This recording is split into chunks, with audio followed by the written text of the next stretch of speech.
The Life Sciences DNA podcast is sponsored by Agilesium Labs, a collaborative space where Agilesium works with its clients to co-develop and incubate POCs, products, and solutions. To learn how Agilesium Labs can use the power of its generative AI for life sciences analytics, visit them at labs.agilesium.com. Sri, who do we have on the show today? Danny, today we have Bhaskar Sambasivan. Bhaskar Sambasivan is currently the CEO of Sama. Prior to that, he was the CEO of Citius Tech, a technology and services company. And before that, he was Chief Strategy Officer and President of Patient Services at Eversana. I knew Bhaskar from his days at Cognizant, where he was the global life sciences leader for nearly 15 years. We're really excited to have Bhaskar on the show today. What are you hoping to hear from Bhaskar today? Bhaskar is an expert in all aspects of life sciences. And I'm really looking forward to hearing from him on how AI and its implementation in clinical research can drive tangible and better results in the marketplace. Before we begin, I want to remind our audience that they can stay up on the latest episodes of Life Sciences DNA by hitting the subscribe button. If you enjoy this content, be sure to hit the like button and let us know your thoughts in the comments section. With that, let's welcome Bhaskar to the show. Bhaskar, today we want to explore topics about AI in clinical development. You've been in the industry for quite some time. Can you share with us what you think are practical applications of AI in clinical development? Sure, Sri. There's a lot of application of AI in clinical development, but both from an industry standpoint as well as what we are trying to do at Sama, specifically through our platform, is we are focusing a lot of AI across the clinical continuum. And when we start thinking about specific process areas, it ranges all the way from startup to data management to biometrics, medical writing, and also project management. Essentially, if you were to think about the most amount of efforts that are expended in a clinical study, it's about 60% of the effort that can actually be impacted in a positive way for improving time, cost, and effort optimization, almost 60%, which could be specifically if you have to drill down, it's data review, data cleaning, getting to a database lock. In the biometric side, a generation of SDTM, ADAMS, TLFs, and even document generations like protocols, patient narratives, so on and so forth.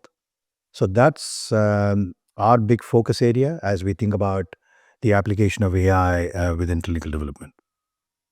Bhaskar, those are some really great use cases, and I really like how you started the full continuum of clinical development. Why don't we peel that area by area, and why don't we explore with some tangible use cases on what you think are what happened before AI, and what are some of the AI applications in those areas? Let's start with just study startup. You talked about it. Study startup is a great area. And then followed by data management. Maybe we can look at those early setup areas of clinical trials. And let's start to explore what do you think was the past on how work was done, and then how does AI get you to that 60% improvement in productivity? So when you specifically talk about study startup, we don't do a lot of work in study startup, but the area that we think there's the most application of value that comes from AI is starting with protocol creation. If you think about how protocols being finalized and created and authored today, it's essentially a group of people starting with the medical writers, subject matter experts, study teams, coming together using traditional tools like Microsoft Word, PowerPoint, through either physical gathering or virtual coming together, and a lot of searching for information, looking at past protocol documents, cutting and pasting sections of documents that they might have used in the past. That whole world is now changing with the advance of Gen AI, where searching that typically medical writer spends hours, if not days, to understand what he or she should be writing in this new protocol is cut down by into minutes by the advancement of Gen AI. So in the new world, including the protocol document creator product that we'll be launching very soon this year through our investment in document generation platform across clinical development. All the user needs to do is just give a prompt about what he or she wants to search for, and then our underlying clinical LLM, which is our bespoke LLM that we use, we look at data that is external data, public data, as well as data that the pharma company can use internally. And then we have this concept of decision by jury, where we just don't rely on just one LLM. We look for the best results, and then we return the results for the user. So what used to take days, if not months, to create a protocol, it is done. The time can be cut down pretty radically by almost 40-50%. So that's one use case. The second thing that you talked about is data management. So in a typical clinical study, to get to a database lock, which is a big milestone, all the way you need to start thinking about the clean data from first patient in through last patient, last visit, and then getting to a database lock, which in today's world is largely done by CROs or in-house pharma, employing hundreds, if not thousands, of data managers, doing data review and data cleaning in a very manual, intensive manner. With the advancement in AI, including what we have at Sama, our smart data quality product, AI acts on the data that needs to be cleaned, looks for discrepancies, looks for anomalies, and raises queries that typically gets raised by data managers to sites, which puts a lot of burden on the site. So our AI platform acts on it automatically, and then all the data manager needs to do is look at the results of the AI and do a thumbs up, thumbs down, validate verification, because there's always a human in the loop to validate the results, and significant cut down in terms of time as well as efforts, and thereby cost for the entire data management workforce. So those are two real use cases that I think can add tremendous value to pharma through some of the latest advancements in AI. Bhaskar, let's just explore those two use cases a little deeper. As you can imagine, people are set in their ways and are used to a certain workflow. You talked about whether it was sponsors or CROs using this particular technology. What kind of challenges did you face in kind of adopting this technology? How easy was it for users to adopt? Maybe you could touch upon what were potential challenges and some strategies on what you used to overcome that. The challenges is in both the industry side as well as internally. I'll first focus on what type of challenges that we face in from the industry customer side. One of our customers jokingly said they have more pilots within their organization than Lufthansa. It was said with humor, but there's a lot of underlying pain that they expressed in that comment. Simply means everybody starts with a proof of concept or a pilot, with regards to AI, and then it stops right there. That's number of reasons. People are concerned about hallucination. People are concerned about accuracy. But more importantly, people are concerned about cost of scaling. Because if you think about any of the commercially available large language models today, the cost of tokenization, when you think about a fully loaded, let's say 1,000 patient phase 3 study, where you need to collect millions of data points, the cost of tokenization becomes exorbitant. So hence scaling AI to some of these large studies becomes a huge inhibitor, which is precisely the reason one of the things that we did many, many years ago is build our own bespoke LLM, starting with,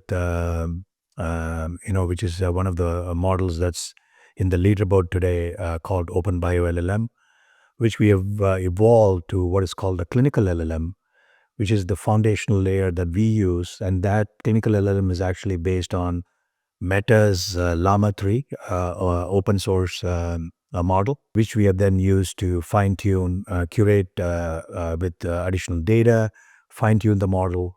And that's the LLM that we have used for all our products so that the cost of tokenization does not become an inhibitor. So that's one challenge that we have overcome both from a customer standpoint and internally. The second thing that I would say is the investment in legacy and tech debt that pharma carries.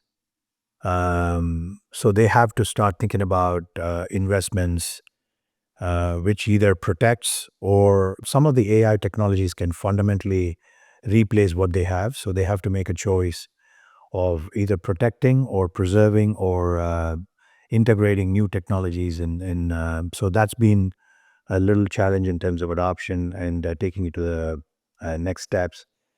And the last but not the least, this AI shift is rapidly evolving. There's rapidly evolving LLMs, rapidly evolving architecture. So at what point does the industry start the journey and then adopt and embrace the new ways of learning? So there's one school of customers who want to jump in right away. They are moving from a pilot to implementation very rapidly. And there's other school of customers who so more of a wait and watch. Let's wait for the right opportunity. Let the technology mature, and then we will embrace. So various dynamics in the industry, but those are challenges that we have to overcome and then and navigate through this changing landscape, Watson.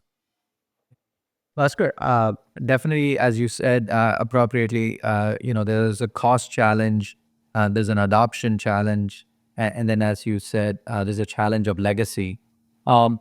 Why don't you touch a little bit about the human element?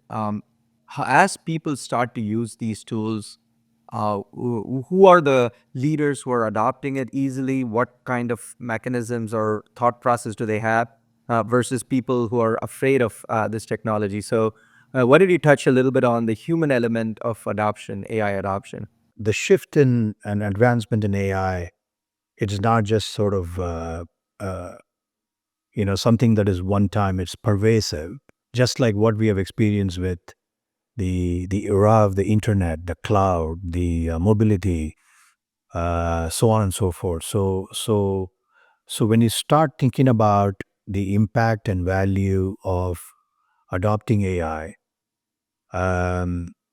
and contrast that with what pharma or any of the customers have internally with already existing investments that have probably been there for a long time, and they've spent tens, if not hundreds of millions of dollars. How do you make a decision that counterbalances and optimizes what they have today versus what value that they will get from the new technology?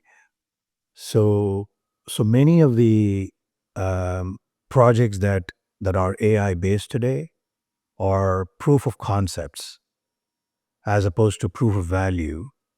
So what do I mean by that? So it is extremely important that every pilot or every initial project that any customer embarks, it's got to define a very clear set of metrics and what I call proof of value, which means is it saving, optimizing resources, or is it is saving time in a typical clinical trial or clinical study, and or is it just making it better for our users to be more productive and so that they can focus more on other aspects of the clinical trial.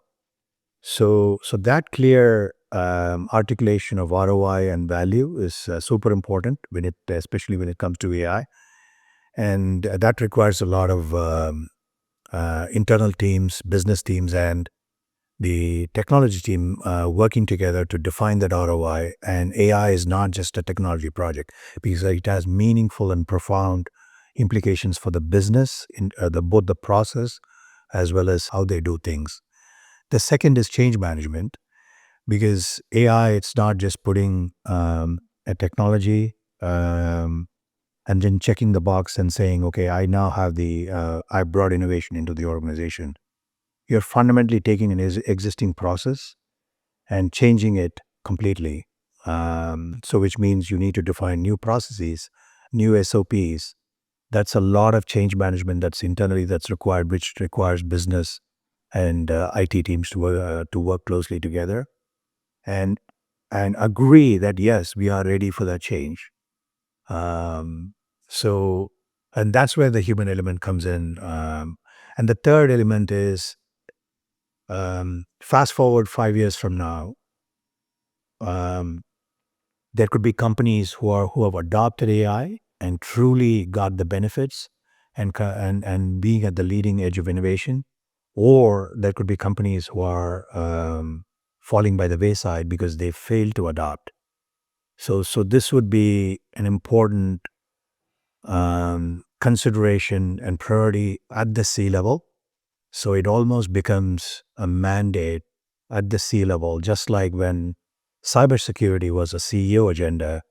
It'll come a point in time in the next few years where adoption of AI within a company would be a CEO mandate. So those are three things from a human element standpoint that the industry needs to start adopting. Bhaskar, you hit upon a very wonderful topic, which is those companies which can adopt AI are going to be that much more successful in the past. There are several analyst reports which say that the leaders who adopt it and work on AI right now learn a lot, and therefore the difference between the leaders and the laggards is going to be significant in the future.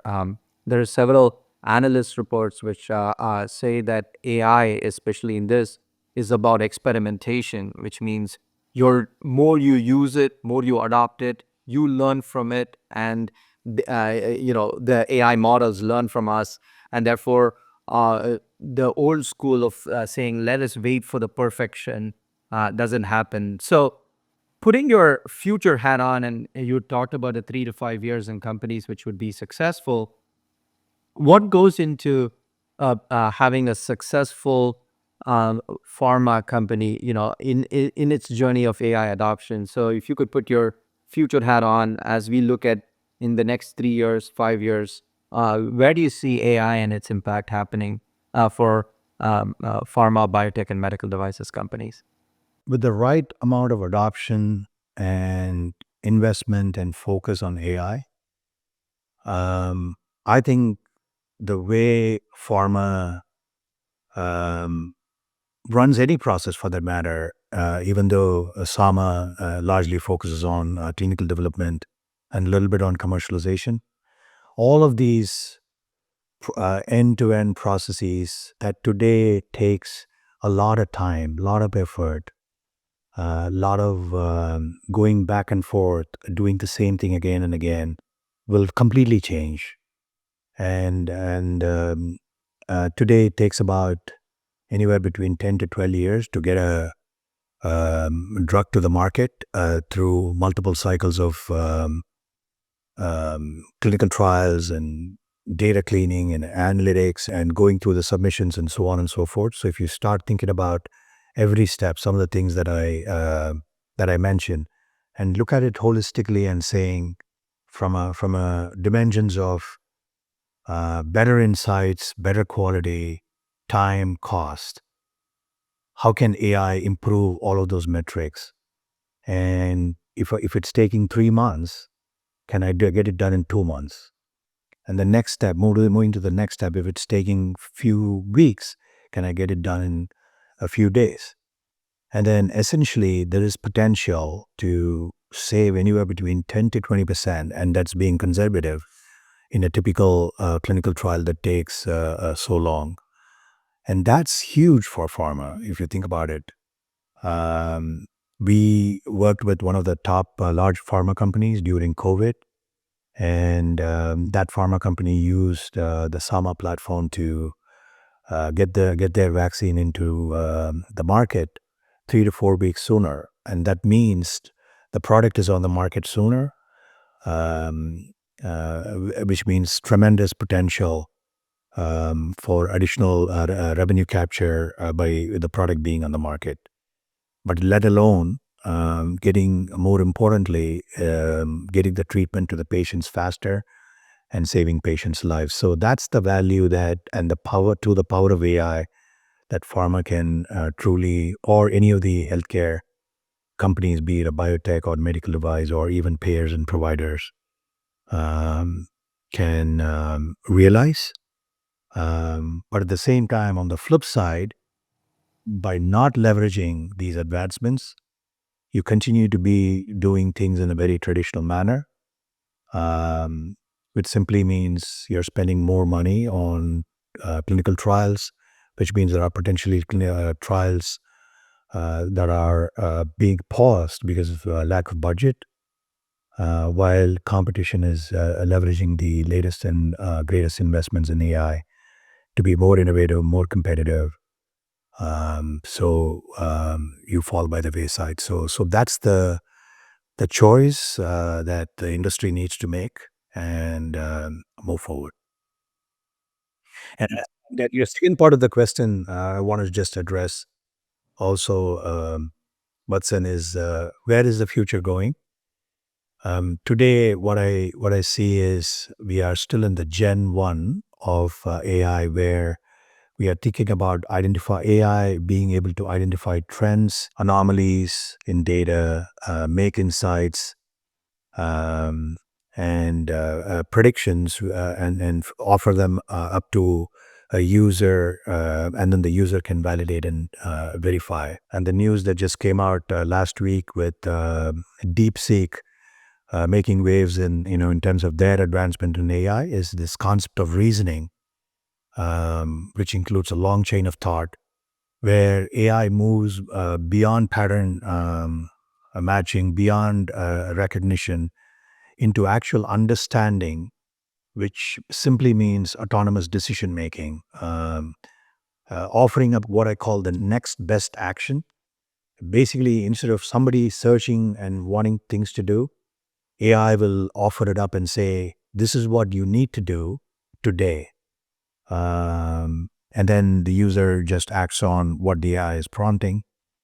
And that's fundamentally transforming how people go about doing their day in and day out work. Yeah.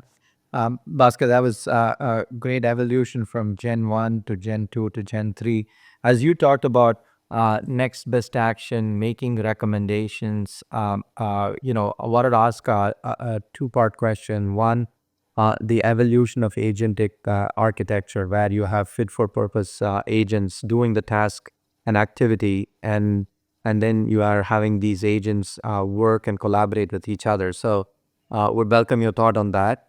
And then the second part is, as you're starting to put all of these things together, as things get more and more complex, how do you then really try and make sure that it's simple for pharma and teams to adopt? So if you could touch upon both topics, that'll be great.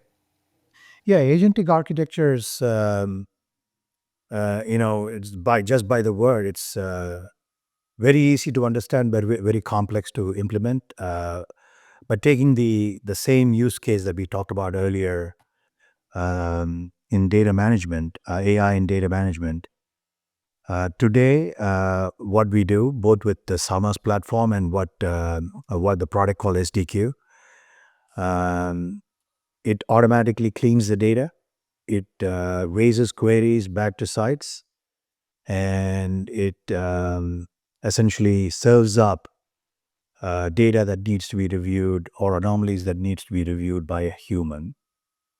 In the world of agentic architecture, essentially there's an agent, data manager agent, or call it a digital data manager or a data manager agent, which looks through the data and basically identifying anomalies and raising queries automatically, doing what it's supposed to do, and essentially giving you the next best action and doing things completely autonomously. And that's the power of agent, which will continue to evolve, of course, over the years.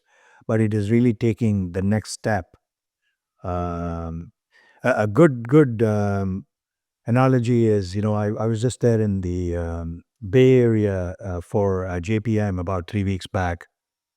It was amazing to see fully autonomous driving, where you don't have to take a Uber. I took a Waymo, which is an experience by itself, and driverless cars. And that's a great example. If you really start thinking about what we used to be involved in, and starting with traditional horse-driven carriage to cars that we all drive, and from there to cruise controls to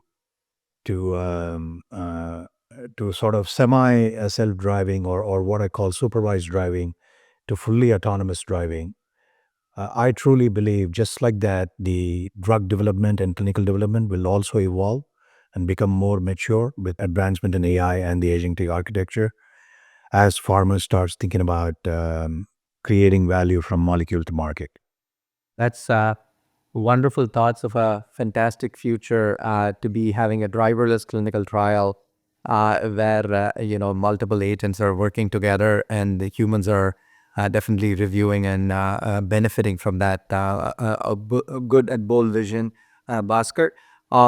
As we start to wind down this, what would be a few takeaways you can leave with the audience in their journey for adopting AI? Yeah, I would say start small, but start today. Don't wait for the next big thing to arrive, because it's an evolving landscape, it's an evolving technology. So it almost can jump into the bandwagon at any point in time, but start today and start small. The second, don't just run proof of concepts, run proofs of value, which has very clear ROI defined in collaboration with business. So it's not an IT project, it is a business endeavor. The third is, as we think about the budgets for next year, have a sizable investment for AI. And you don't have to dot the I's and cross the T's and figure out every use case and every project fully vetted, fully agreed upon with business before you make the investment, which is typically the budget cycle process. But you can start with the investment and a commitment to the AI, and then you'll be surprised to see the amount of projects that will come through where people, as they start thinking about use cases, you will be flooded with use cases. The third is make this a senior leadership mandate all the way from the C-level. Set up a dedicated team to embrace the change and lead with innovation, so that it will require a lot of change management, which means you need to be prepared for that. And last but not the least, buckle up and enjoy the ride. Fantastic. Seems like a very promising journey. As I can summarize, I know there's a lot of excitement going on, but you need to crawl, walk, run, as you said. Make sure that you start with pilots, but quickly scale up. Make AI a mandate. Don't be perfect. but really build upon each of the different learnings you're getting out of it. And as the market is changing, one needs to constantly adopt, but the pace of change is really accelerating, as you said, with what's going on in the large language model landscape, or in the general AI, landscape overall. So again, Bhaskar, thank you so much. This was just an exciting discussion around the art of the possible of implementing AI in clinical trials. Thank you. Thank you. Thank you for the time, and thank you for the opportunity. So, Sri, what did you think? I think this was a fantastic conversation. We covered several topics. What I really liked about this conversation was Bhaskar's vision for the future of the analogy of a driverless car, but the driverless process in clinical trials. He did talk about some very critical aspects of what challenges would be from a financial cost standpoint, a challenge of adoption and change management, and really looking to make sure that you start now and not later. There were some fantastic key takeaways, and I'm really excited on what AI can do for clinical trials in the future. You mentioned the driverless car analogy. How do you see AI changing the roles of people who make up the clinical development teams?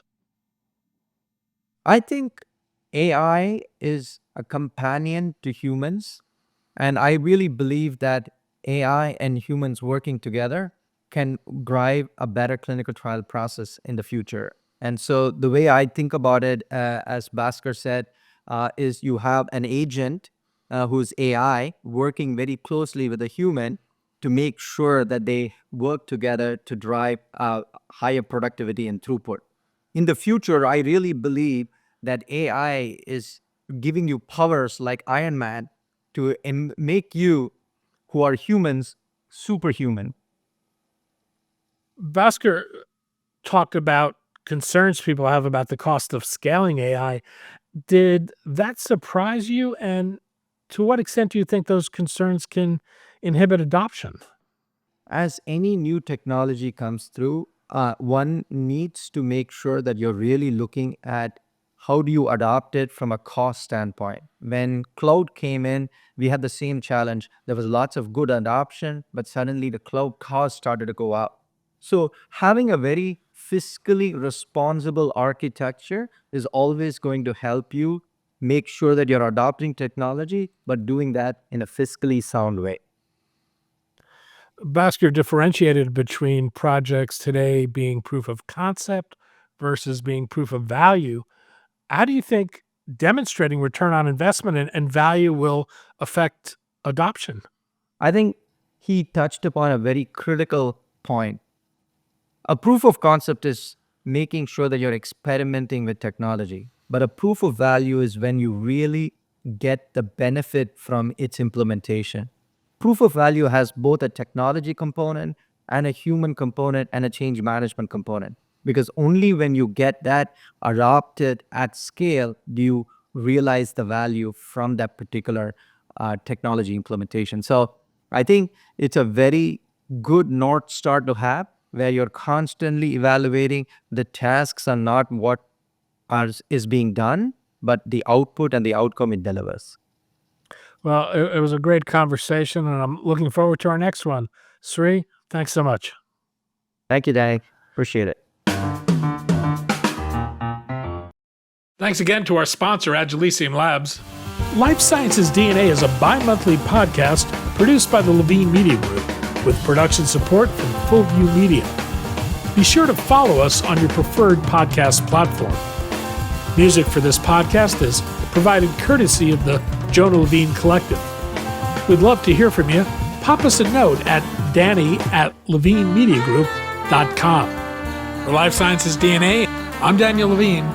Thanks for joining us.